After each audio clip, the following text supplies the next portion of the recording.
Hello everyone and welcome back to another virtual farm tour here at Chatsworth Farm. We're going to be starting out with a few animals we haven't seen in a while. We have the horse right in front of me who's enjoying the lovely green grass, and then a bunch of the cows and calves are up here getting water after they were fed this morning. So we're going to check them out and see how much the calves have grown especially, and we'll take another look at the horse since I think it's been quite a few weeks since we've seen her, and she's really enjoying the grass right now. So we'll switch it over and we can take a look at my mare. So this is my quarter horse mare that I purchased from a horse sale at our local agricultural college, Lakeland College, in 2015. And she is an American quarter horse, and American quarter horses are one of the most popular horse breeds in the world.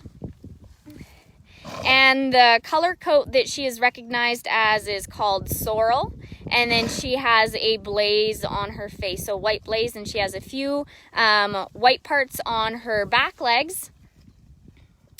And she's finally lost all of her winter coat right now. She does have a few little bits of her winter hair just on her back, but for the most part she's all slicked down. She is a little bit muddy since she was rolling in the mud after the rain we got a couple of days ago.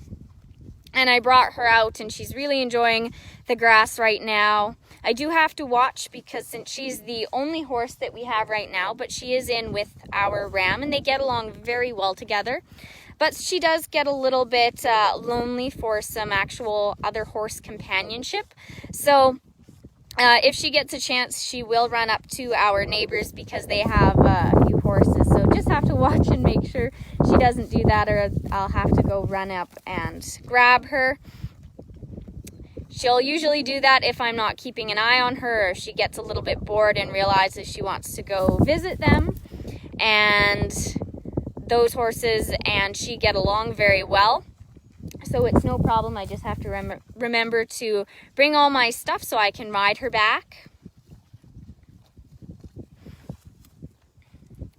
Also on this side we have some of the cows and calves, so this is where they're able to come up and kind of get away from a lot of the insects, because the flies and mosquitoes don't really like that much dirt or mud, since the cattle will kick the dirt and mud up onto themselves, and that helps with fly and mosquitoes.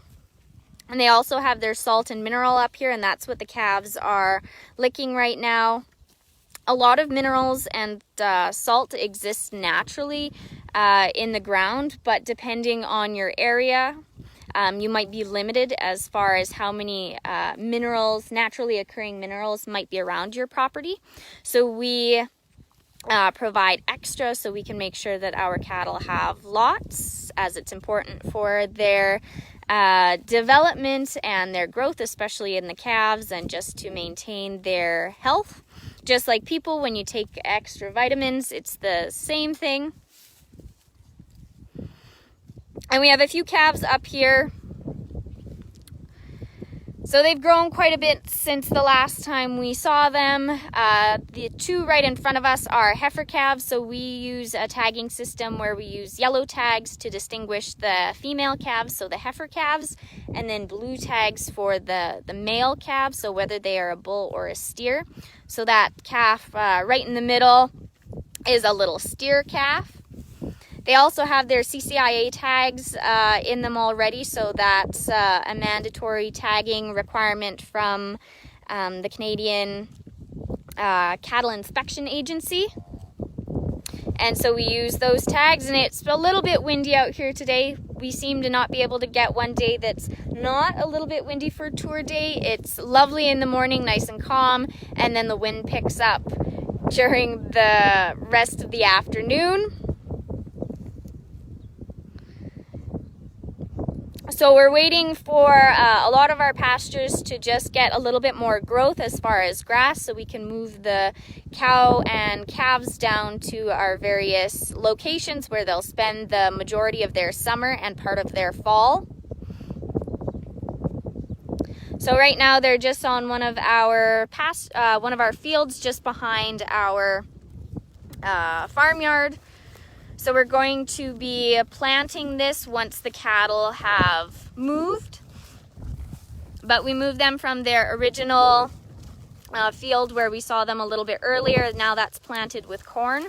So we want to keep the animals out of there because their hooves will compact the soil, and that really limits the ability for the seeds to grow. They'll also start to nibble on the plants as they start to sprout. So we want to keep the cattle out of the fields that we've planted. So we're going to pop through the fence, and we're going to check out a few more of the calves. So you can see the cows come back for water after they've had their breakfast. And a lot of the calves just hang out here. They'll eat a little bit of the feed that the cows are now getting, but really they kind of have their own time to do things while the cows are eating. And this is where the cattle come up for water. So this is their tire waterer. So we have wells that we're able to draw the water from up from the ground. So we're able to give the cattle fresh water. And also in the winter, this is how they're able to get water as well. And there's a little heating element in here, so it keeps the water just above freezing. So it's not warm water, but it keeps it from freezing throughout the winter. And that just helps our cattle keep their condition because it takes a lot of body heat to melt snow. So we like to keep our cattle with water in front of them instead of making them eat snow. But they will do that, especially if they're out in a bigger field or pasture and it's a bit of a longer walk to any water source. They will eat the snow and get the water from that, but it just takes a lot more energy for them to do that.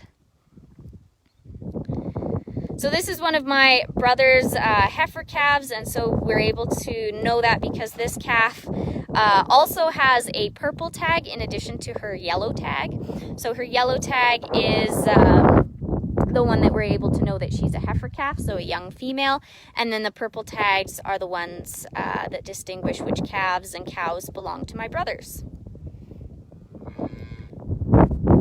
Also behind us we have some of our shelter belt trees. We have a few of them down here, and it was a little bit tricky planting trees a little bit further from where we could kind of keep an eye on them and where the dog could kind of patrol. This was many years before we got our current Great Pyrenees. So the deer and the cattle also stunted the growth a little bit of some of these trees, but right where we have our house, which is closer to the rest of our farmyard, we have a lot of shelter belt trees. And they've done extremely well. So we have the same kind of trees which are in the background right now, which are Manitoba maples.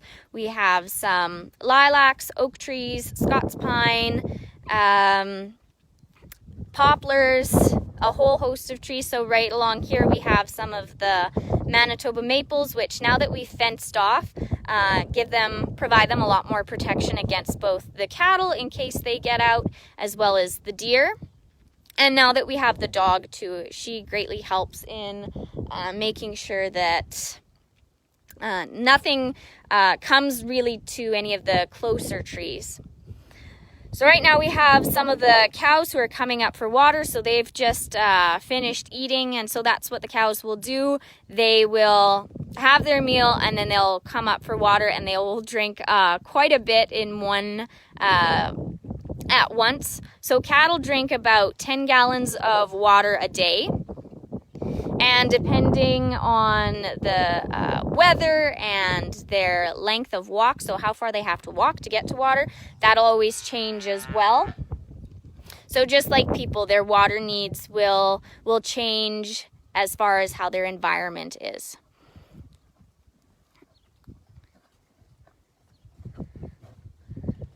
So here the cows are coming up for water.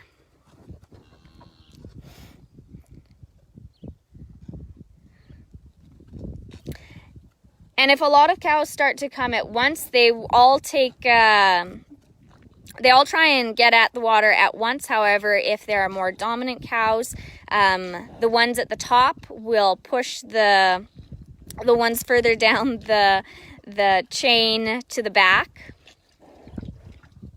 So they'll kind of have to wait their turn. But because they're very close to water right here, they don't have so much of a wait, and they can kind of all come and drink at the same time.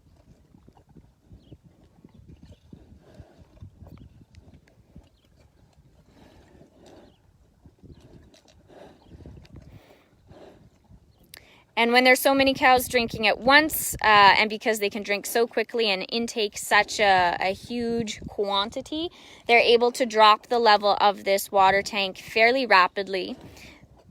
But the pump is able to keep up. And right now, if we listen really carefully, we can hear the sound of the cows drinking, but also the pump starting to fill the tank with more water.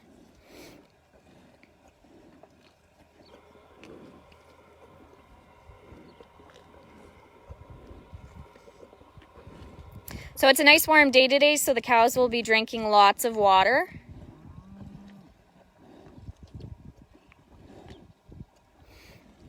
And also one of the cows that came up is one of my old 4-H cows. This is Century. So she was coming up for water, and her calf was right here. So her calf kind of took priority, and he's hungry, so she's going to feed him. And then she's going to go for water. So even though she's thirsty herself, her calf is hungry, and so her calf will come first, and she'll feed him, and then she'll go for water. So we have a couple more calves over here, and one of the other cows coming up for water. So Century really enjoys some scratches right at her tail head. And as you can see, she has some of her winter coat coming off as well. Remember what year I had Century in 4-H, but I used her in all 3 projects. So I started her as a yearling heifer, and then we showed together as a 2-year-old cow-calf pair, and then a 3-year-old cow-calf pair. So Century and I had a good long run in 4-H together. And so when you're showing an animal as a cow-calf pair, so that means you'll bring both your cow and her calf into town for Achievement Day. Or if you're doing, as a lot of Achievement Days are now, you'll be showing them virtually. So you'll be taking pictures and videos of your animals. You want to set them up correctly. And everything is quite similar as far as how the judge is going to judge your animal. However, with any virtual shows, obviously the judge isn't able to actually get his hands on the animal and feel it. But they're still able to get a really good sense of what your animal looks like, what their condition is, and how well the cow is putting a lot of energy and work into that calf. So I would be leading the cow during Achievement Day, and then I would get another member to lead the calf. So a lot of people think that the cow will be the tricky one to manage, but because the cow has done this a number of times, she's an old hat at it, as many of the older animals are. It can be the calves who can be a little bit tricky or more difficult to manage, even though they're only a little bit bigger than their handlers. But they can be a little bit stubborn, and the whole idea of being led around a show ring is quite a new concept for them, so it can take them a few tries to get used to the idea. We have a lot more cows and calves coming up right now. And we have the dog here as well. So from here, we're going to go and look at our sheep. Our ewes have all lambed. So we have 12 lambs right now. So lambing season is very short, especially when you have a small flock. But there you go. You can see a great representation of all the cattle here up getting water. And so right now that watering bowl is going to be going down very quickly.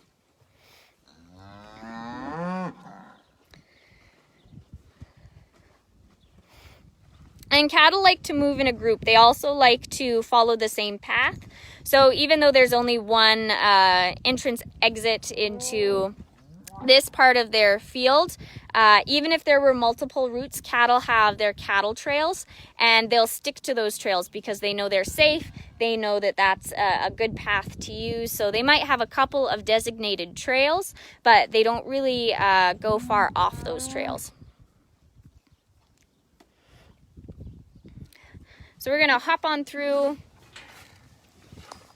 one of the gates, and we can even see from a different angle of all the cows getting some water.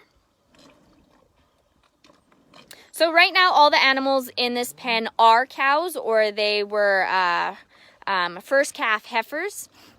So I'll say cows a lot, and when I say cows, I mean female bovine, so mature female cattle.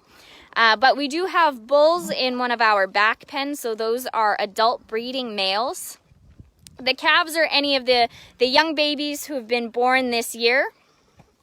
And then from there you go into having your heifer calves, which are your young females, and then your bull calves, which are your young males, which will go into be breeding males, and then you'll have your steers, which are your castrated males, and those are similar to if you have a dog that is neutered, so it's that same concept. So we have Lizzie here with us right now, and we're going to go check out the sheep. And we're going to walk through one of our cornfields. So it's a beautiful sunny day, so enjoy the nice sky, the green on the trees. We also have one of our cats who's following us. So the field that I'm going to be walking into right now was just planted with corn, so it's feed corn. We don't have corn for human consumption. Feed corn and sweet corn are made up of kind of different properties, so they taste very different. Feed corn doesn't taste anything like sweet corn, but the cattle really enjoy it, and it's really high in protein for them. So that's what we feed the cows throughout the winter, since we can have really cold winters and they need a lot of energy to make it through those winters, especially when they're working on producing a calf that they're going to have born in the spring. So we moved our ewes and our lambs down to their summer paddock the other day, so we have them in here. There are lots of trees. There's a lot of fresh green grass since they haven't been on this pasture or paddock for quite a while. So it had a lot of chance to regenerate. The grass had a lot of time to grow. And it's a great spot for them because there's lots of shade for the lambs. And a lot of things of interest for the lambs too, because lambs, as the calves do, learn a lot just by playing. So we have a pile of actually sheep manure that we use for our gardens, and it's well rotted, so it's just your compost. And the lambs really love to run up and play on this. So we have 12 lambs. Our last ewe lambed on Thursday, I believe it was.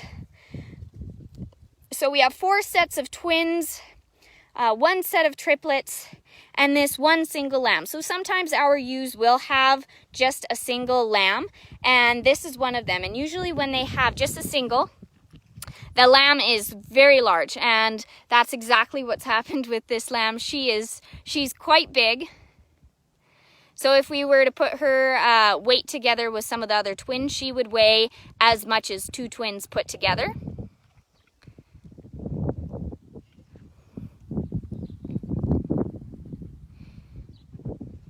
And all the lambs have a different color pattern, and she's quite brown all over from the tip of her nose all the way down to her tail.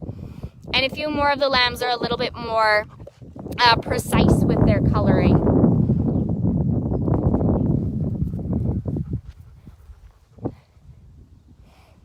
The sheep especially like to stay in the shade, and because we had forecasted a lot of rain A few days ago, we brought in this calf shed, so it can be easy for the lambs to get chilled or to get wet and become sick. So we bring in the calf sheds not only for the lambs, but also the calves. At this point, the calves are big enough. They don't need the calf sheds as much, and some of them will struggle to even fit in some.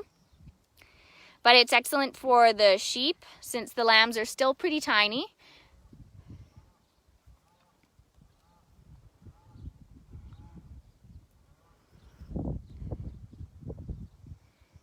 And sheep pant kind of like dogs as well. So they're not able to sweat, so they have to cool down somehow, and they do that by panting.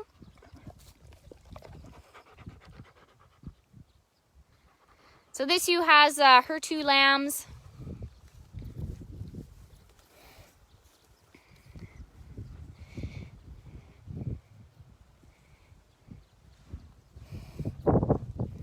So we're going to check out these lambs, and then we're going to show you a comparison with Rosie, our bottle lamb. So look at the differences between these lambs. Look at their long tail.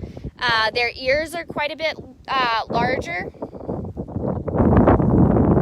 And they have wool instead of hair. So they do have some hair fibers on their ears, their face, down their tail, and then their legs. But the rest of their torso and their body is covered in wool. So that's your typical wool sheep look. And our sheep, these lambs are a Dorset Suffolk cross. So our ram is a purebred Suffolk ram. And then some of our ewes are Dorset cross with some Southdown.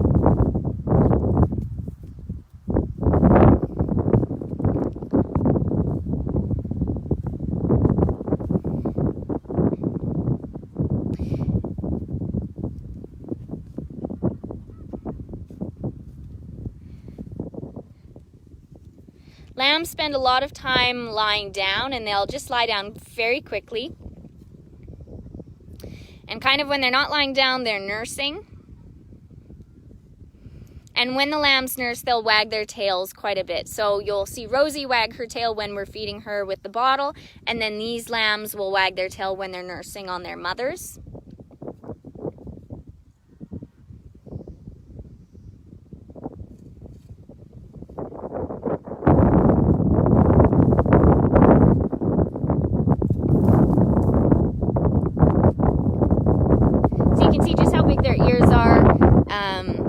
The hair on their face as well as their ears.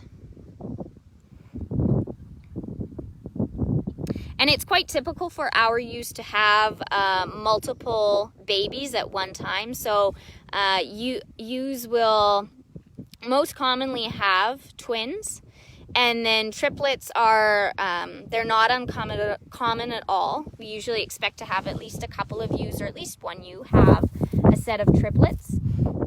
And then it's actually quite unusual for us that one of our ewes will just have a single. But usually when that ewe does have a single, it'll be quite a large lamb.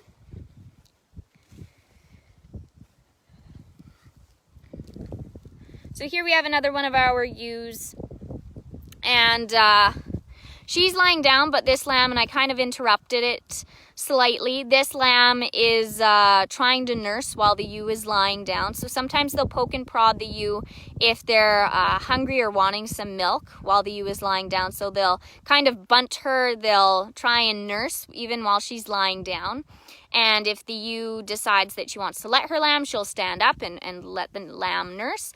But if she's decided that no, the lamb has had enough milk for the time being, she'll just continue to lie down.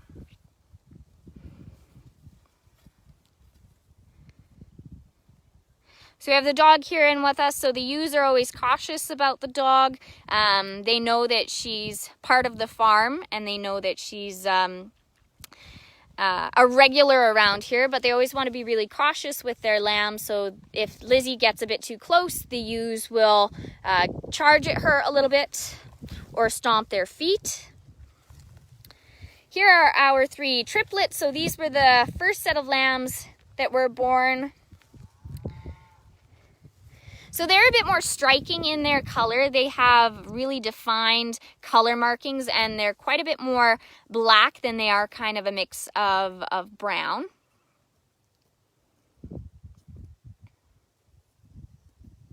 And these lambs from this ewe have incredibly long ears.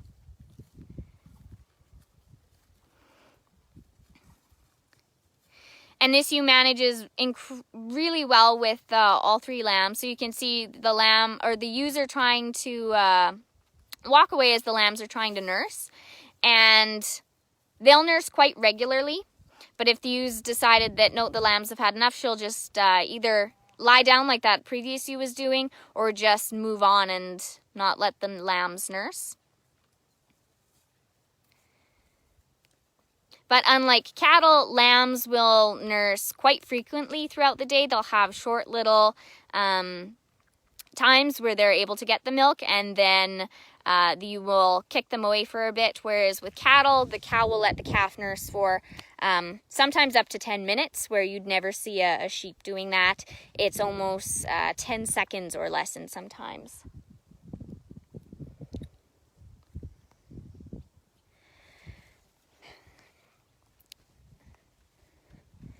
So you can see a lot of the sheep are enjoying the shade. They, like the cattle, are also sticking a little bit closer to where there's dirt, since there are fewer bugs.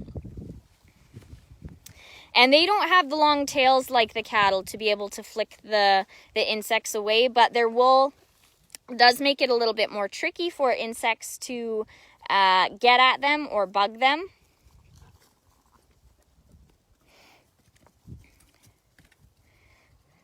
So here comes the ewe with her triplets, and so the dog was nearby, so you can see her stamping her foot and getting a little bit agitated. But the lambs just know that the dog's here, and they don't really mind at all, but the ewe is making sure that the dog doesn't get anywhere near her babies.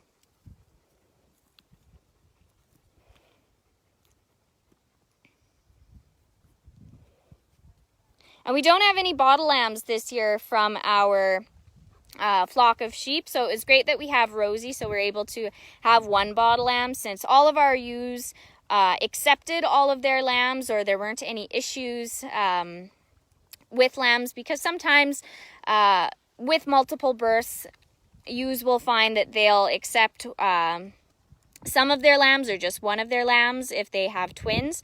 So that lamb gets pushed out, and it'll be up to the farmers to take care of the sheep.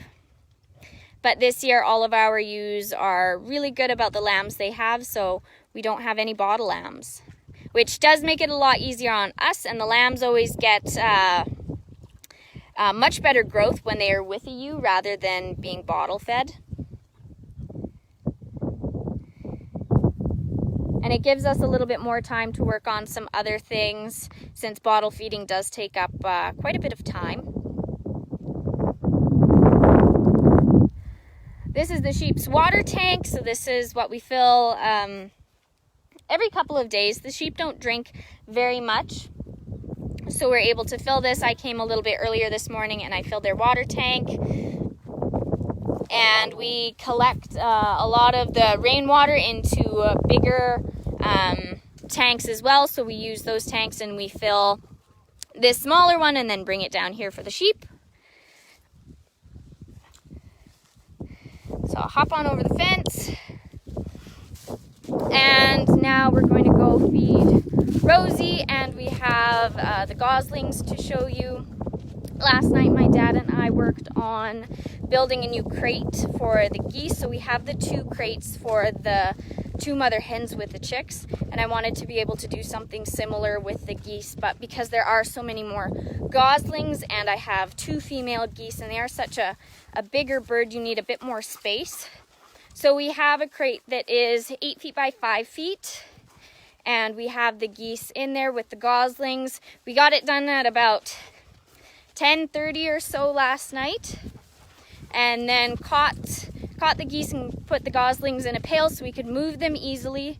It's a lot easier to move any kind of poultry specifically at night, since they're not as aware of what's happening. It's not such a good thing in terms of any predators around, but if I need to move them, doing it at night makes it a lot easier. So I'm able to pick up the mother geese and get them to where they need to go. So put the goslings in a pail so it's easy to transport them.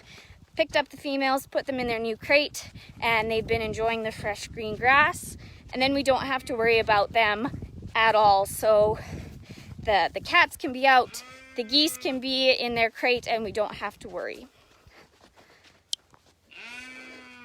It's a little bit mucky here. We had lots of rain, which is excellent for the gardens, the pastures, the fields, anything that's growing. So it's a bit muddy around here, especially after we leveled everything nicely, but we can always do that again. It's great to have the rain.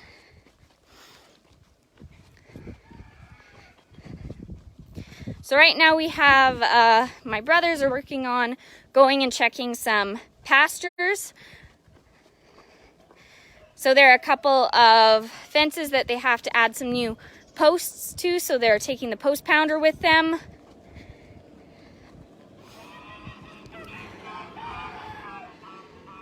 So here's part of the yard. We have the first red hen house, so we have 2 red hen houses, and then this one at the back that had the hen and chicks in it, or the hens incubating eggs, which I actually have another hen incubating eggs right now. I just stuck her in there yesterday. She was going broody, so I gave her 12 eggs, and in 21 days, hopefully we'll have some more chicks.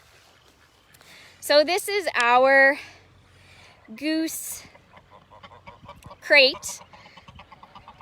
So we have on the outside, we have one of the ganders, so one of the males, and he's bonded specifically with these females and these goslings. So he's quite protective of them. And you can see he's going to hiss at us. And he's not really a fan of the dog. But we just use some heavier chicken wire. And there's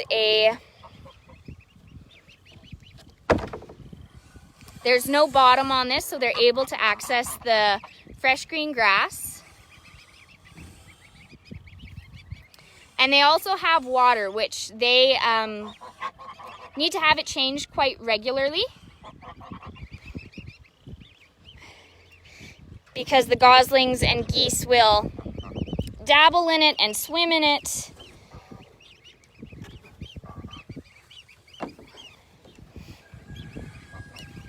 So I have 8 goslings right now, sorry.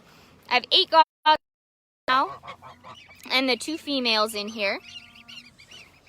And all these goslings are different ages, and because I had females incubating and sitting on eggs, so I had 3 females on 1 nest. The time of incubation kind of changes a little bit because the females would add new eggs to that clutch. So these goslings didn't all hatch at the same time. They all hatched over a period of 5 days, which in a typical goose nest or a chicken nest doesn't happen. They should all hatch at the same time. But because they were sharing a nest, that's one of the things that happens. And the goslings are all very talkative. They chatter with their mothers quite a bit. And they prefer grass to grain. So you'll see when we go look at the chicks, I'll give the hens and chicks some grain, and they'll be very interested in that. They'll scratch around in it, where the geese and the ducks would rather have grass.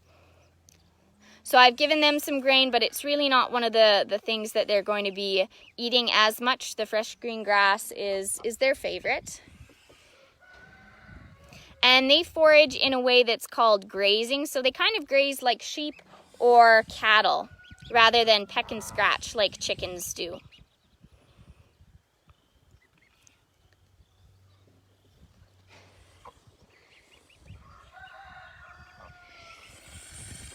So we're going to see if we can grab one. The mothers are actually quite good about me grabbing one. It's just being able to reach them now. This is a much bigger crate, so we have 2 openings, so we're able to move everything a little bit better. But they always just get a little bit out of reach.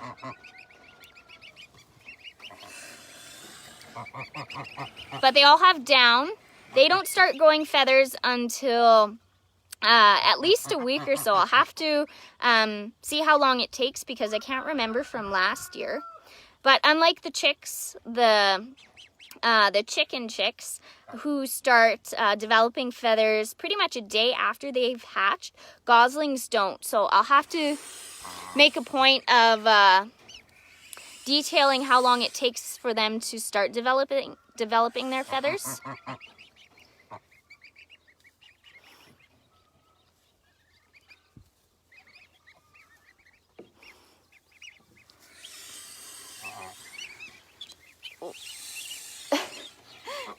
Just out of reach. They're getting pretty tricky to grab.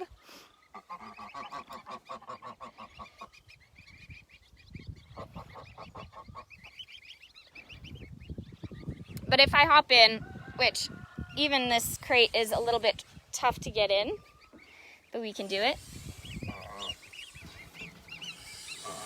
Oh, there we go. All right, oh baby. So here we have one of the goslings, so it's quite wet as they were in the water. And they're able to go in the water, go swimming right after they've been hatched. And so their down helps with that. It helps keep them warm and dry. And then at night, so they stay out here in this crate and they all go underneath their mothers, so they stay warm underneath the female's down. Oh, baby. And I don't know if you can see, but if you look really carefully at when this gosling starts peeping or starts opening up its bill, you can kind of see geese teeth.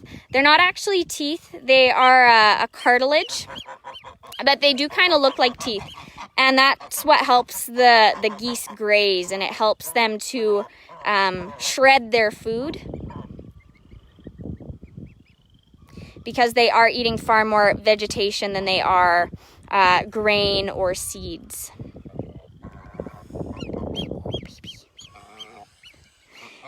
And you can also see on this gosling, right at the tip of its bill, there's a little white point, and that's its egg tooth. And so that's how the gosling or chick or duckling is able to pip its way through an egg. So it uses that egg tooth kind of like a little chisel, and it makes its way all the way around the blunt end of the eggshell. And then finally, once it gets all the way around, it uses its feet and it pushes, and it's able to exit the egg. And then it's hatched. So we're going to set this one back down.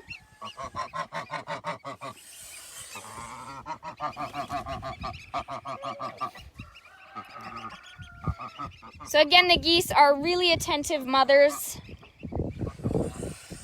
And one of the differences is the male. So you can see how protective he is of his females and his goslings. So the dog was around here a bit earlier, and he gave her quite a scare. So they're very protective. Whereas the roosters don't assist with any of the parenting at all. The ducks help a little bit, but the geese really raise their babies within a family. And I'd put him in here, but then it would just get a little bit crowded, and he doesn't need to be in here as part of the rearing.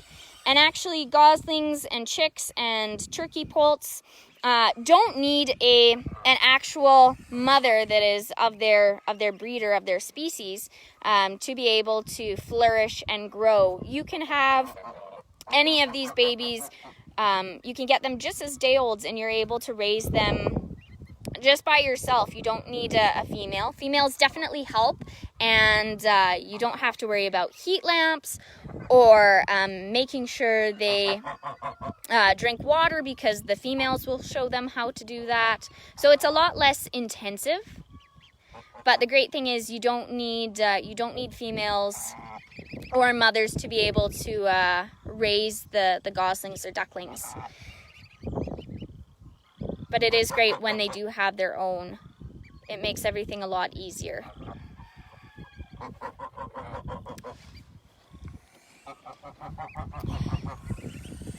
So after we're done, whether we're feeding them or just looking at them like this, we always make sure that we close the lid of the crate, and we just have some tarp straps on here that we use to latch the lids with, so the wind can't blow them open, or if there's even a cow, if she gets out and decides to rub on this, she won't lift it up.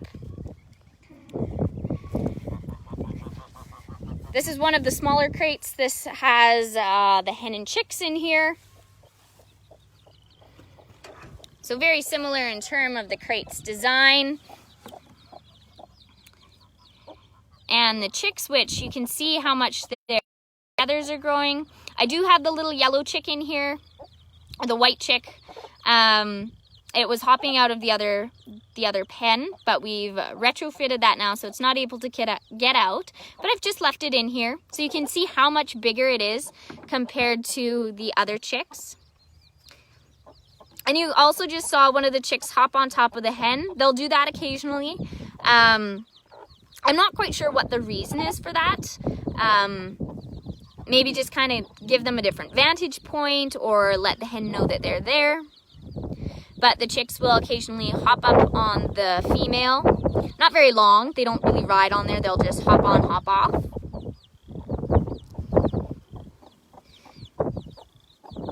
And while the chicks really they'll peck at the grass and they'll eat it, and I always move their crate to fresh grass each morning. They don't really consume as much of it as the geese will. They really prefer grain. And I have the grain over at the other crate with the other hen. So this hen was the first one who hatched out chicks this spring.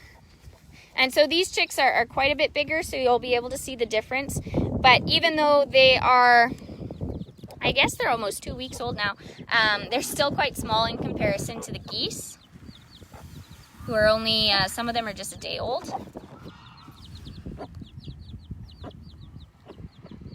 So you can see I've given them some of the grain, which also has some oyster shell in it. And that helps them to digest and grind up their food, since they don't have teeth. And because I did feed them a little while ago, they're not as hungry as they usually are.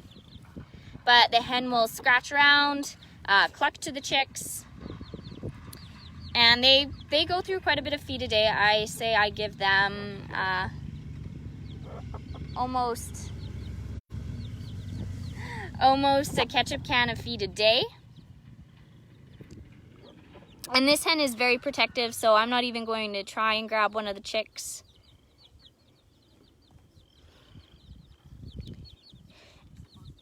And the hen that hatched this hen out, so the mother of this hen, is actually broody right now. So I've given her 12 eggs, so hopefully in 21 days she will those out, and we'll have another set of hen and chicks. And by that point, these chicks might almost be big enough to let outside, or I'll combine one of the pens together.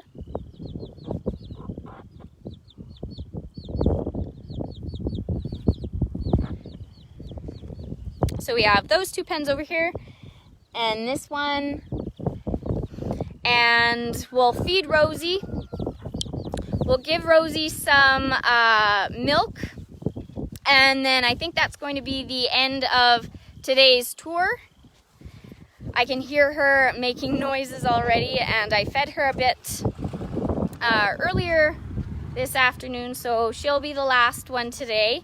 Usually I start with her, but she does seem to enjoy following me around, and sometimes it gets a little bit difficult when I'm in with the other sheep or looking at the chickens, so she can just stay at the end. So here's Rosie. Here's our bottle lamb.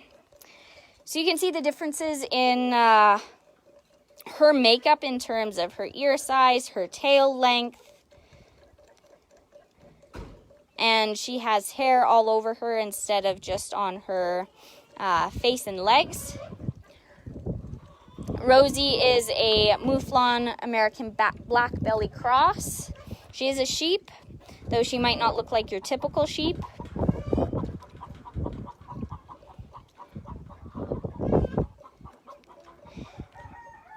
And right now, each setting, she's been drinking about a cup and a half at each feeding.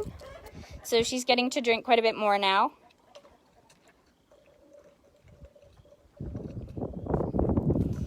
However, she just seems to leave the tiniest amount at the bottom.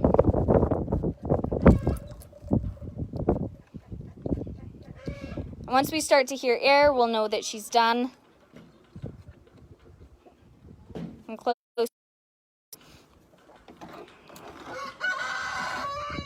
There you go.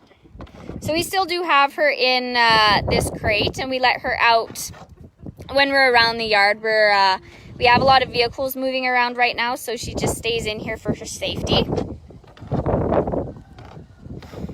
But she really enjoys being out. She's starting to nibble on grass. However, she still really likes things that aren't really edible, like sticks and other pieces of non-edible materials. But she'll figure that out in time.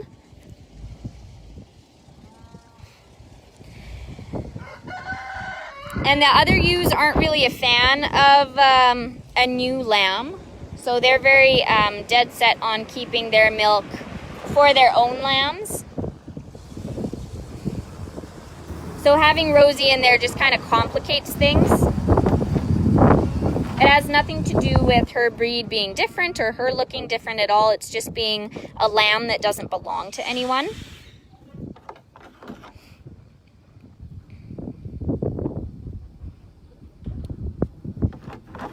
So once she gets a bit bigger and doesn't really need milk or won't be calling for milk, we'll be able to put her in with the other ewes.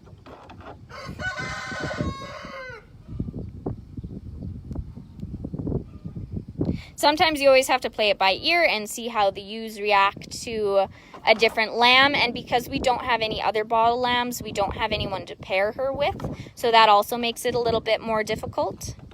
Since when we usually have a couple of bottle lambs, they stay in with the rest of the ewes and they manage very well. But because we don't have any bottle lambs, it's a little bit, it gets hard for her to bond with anything. So she's not going to be bonded with the rest of the sheep down there. She's bonded with us. And she'll just try to escape constantly. So it's easier to put her in a place where she can't quite get out yet.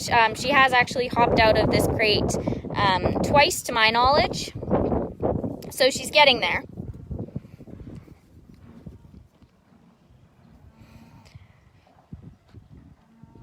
So we also have the mother cat who's right here. So I think we'll just quickly take a look at the kittens since they are right here. And they might even come up to the door since when we call them, they do seem to respond a bit better. Kitty, kitty, kitty, kitty, kitty, kitty, kitty, kitty, kitty. Or they're all sleeping. Kitty, kitty, kitty, kitty, kitty. Come here. So we have our pile of kittens. So we have the 5 kittens. 3 are tabby, 1 is a gray, and then the other one is a calico. And they don't look like it right now, but they're definitely getting more mobile. They were coming up to the door when I opened it this morning. But right now it's nap time, so they're not going to be too willing to go anywhere.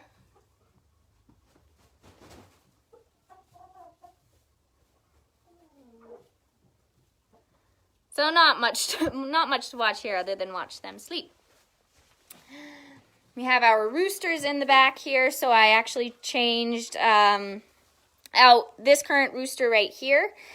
He was in with the hens, and I wanted to put one of my Americanas in with the hens so I can get some Americana cross. So this rooster got swapped out, and now the Americana rooster is in with the hens. And I just have him here by himself, since when you take a rooster out and then you put him back in with the rest of the roosters, so I have 10, they all gang up on him because he's being reintroduced, or he's almost brand new to them. So we've just given them some separation so they can all kind of get to know one another again without them fighting, since roosters do like to do that. So I want to make sure that they stay nice and healthy, they don't get injured. So he's just in here with the kittens, and we'll give him a day or so to just get reintroduced to these roosters, and then we'll put him back in. So that's everything for today's tour. I hope you enjoyed it, and I was glad we were able to get out to the horse and the cattle, who we haven't seen in quite a while. Now I have to go see where the horse has gone. Hopefully she's still around there. I did see her up by the heifers when we were looking at the geese, so I'll make sure that she's not halfway to the neighbors. So thanks so much for tuning in, and I hope you all have a wonderful Sunday, and we will see you on our next tour on Wednesday at 5:30. Have a great day and stay safe. Bye.